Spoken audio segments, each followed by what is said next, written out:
안녕하십니까. 더불어민주당 정당혁신 추진위 공동위원장 장영태 의원입니다.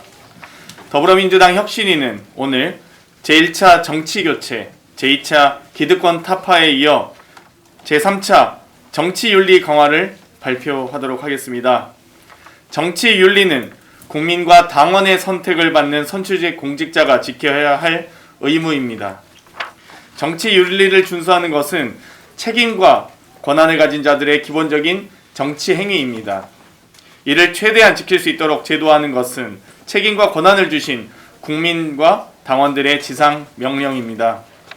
가야 할 길이 험난해도 국민의 명령을 따르는 것이 곧 혁신임을 잊지 않겠습니다. 뼈를 깎는 고통이 있더라도 국민의 눈높이를 맞추는 것이 곧 혁신임을 잊지 않겠습니다. 더 낮고 더 겸손한 자세로 오직 국민과 당원들만을 바라보며 국민과 당원을 따르는 민주당이 되겠습니다. 이제 더불어민주당 혁신위의 제3차 혁신안을 발표하겠습니다.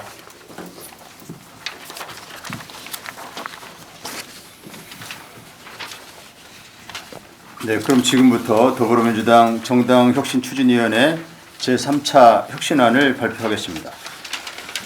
국민께서 선출하셨다면 해임도 할 수 있어야 합니다. 고위 공무원에 대한 탄핵제도, 지방선거 선출직에 대한 주민 소환 제도가 있습니다.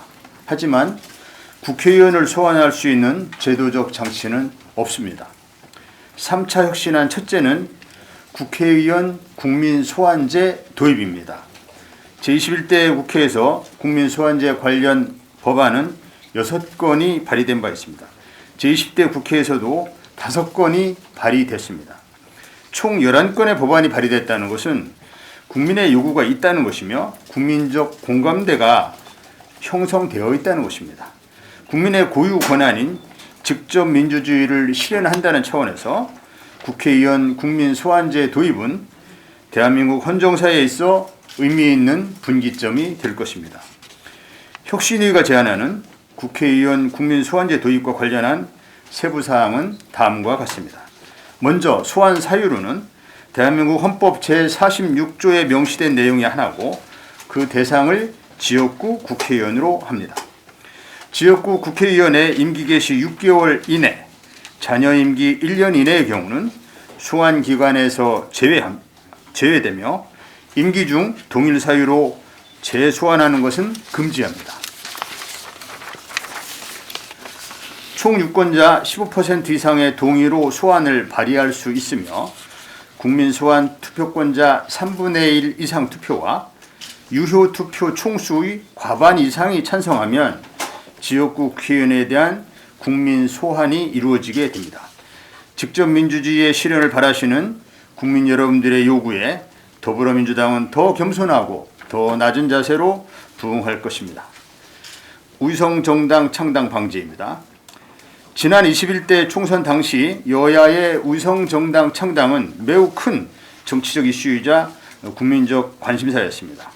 2020년 4월 준연동형 비례대표제에 대한 여론조사 결과 해당 제도를 개선 또는 폐지해야 한다는 답변이 87%에 달했습니다. 국민 10명 중 9명꼴로 표심에 대한 왜곡을 비판한 것입니다. 3차 혁신안 둘째는 위성정당 창당 방지입니다.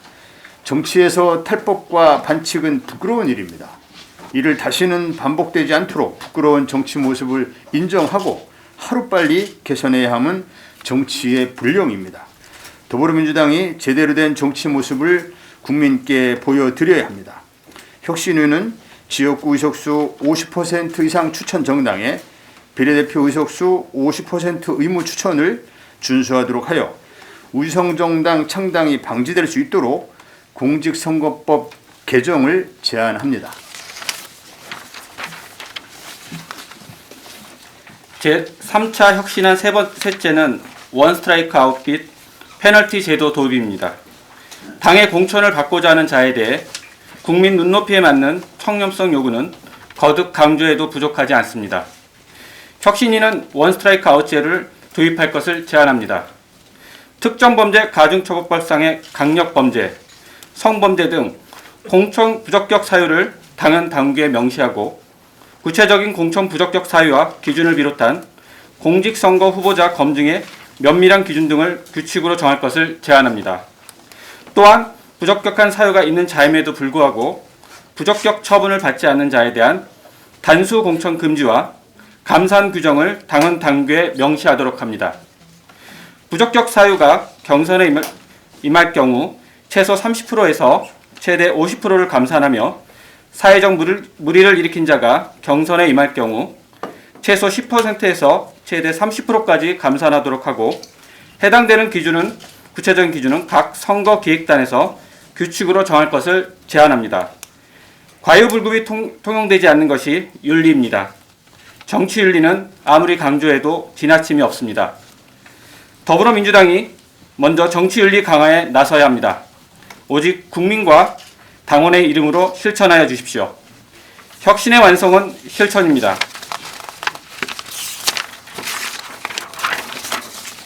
감사합니다.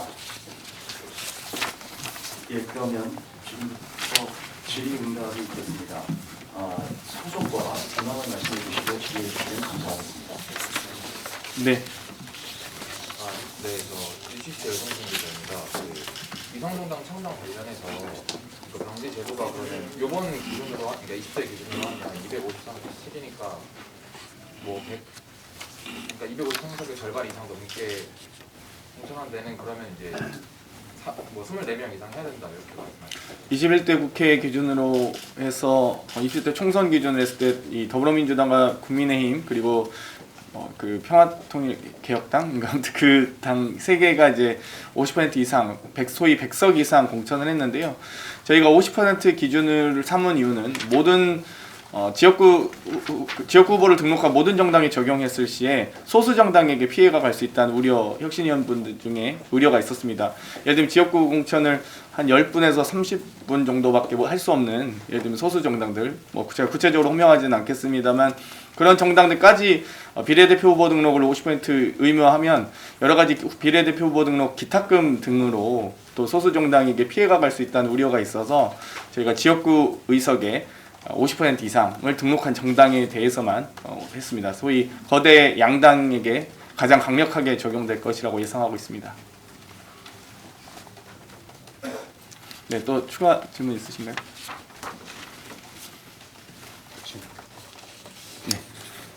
네, 질문이 없습니다. 네. YTN 캠페인인데요. 요거 역시 뭐 이재명 군이나 뭐 따로 그룹이나 합의가 된 건 아닌 건지. 네, 저희가 따로 상의하고 혁신이 회의를 하고 있지는 않습니다. 네. 예, 질의응답. 네, 저쪽에 두 분 드셨는데요. 네. 기자회견에서 실천 강조하셨는데 지금까지 발표한 안을 실제로 당에서 적용할지에 대해서 후보님의 동의가 있었는지 일단 저희가 이 당원당규 개정을 비롯한 개혁입법 과제로 법안도 발의할 예정이고요. 충분히 대표와 후보께서 이 부분을 저희가 발표 이후에 고심하시리라고 예상하고 있습니다. 네. 실제로 실천된다는 뭐 보장이나 그런 건 없는 거죠? 저희가 행정기관은 아니기 때문에 모든 정치적 과정에는 여러 진통과 또 추진하는 완성도는 다소 차이가 있을 수는 있다고 생각합니다. 뒤쪽에 아까 손 드셨. 네. 비슷한 질문이셨나요? 네. 네. 또 추가 질문 있으실까요? 네, 그러면 이것으로 제3차 혁신안 발표 기자회견을 마치도록 하겠습니다. 협조해 주셔서 감사드립니다. 네, 감사합니다. 네. 예.